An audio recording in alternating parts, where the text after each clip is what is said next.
Istanbul-based aid organization IHH.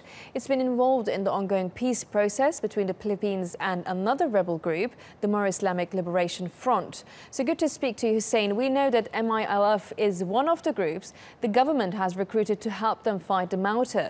So what was your reaction to this decision? Yes. You know, MILF is the biggest group on the ground. More than 40,000 troops they have, and there is a very huge support from the society. This Malta group is a very small group. Maybe 200, 250 people are joining them, and they don't have any community support from the peoples.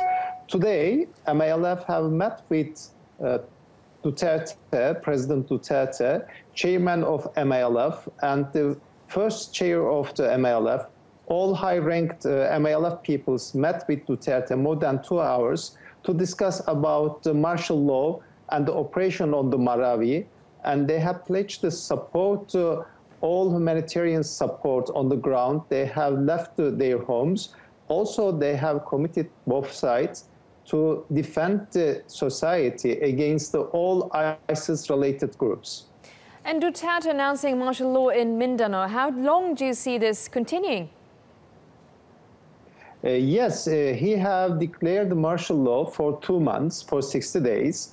According to the Constitution of the Philippines, it needs to be approved by the parliament after these 60 days. We will see, and he's saying that he will continue up to ending of the problems. And also he's talking about expanding the martial law from the Mindanao to whole country. But many oppositions are talking against this, and they are talking about it is not that much big issue. They need to minimize and to solve the problem as early as possible. And how is the fighting impacting the Muslim communities who are the minority in the Philippines? Yes, the Muslims are the minority in the Philippines, but the Marawi is the Muslim city. 95% of the population of Marawi was the Muslims. 200,000 people was living in the Marawi, and now almost all of them have left the Marawi city to neighbor countries. More than 55,000 of them in a very bad conditions.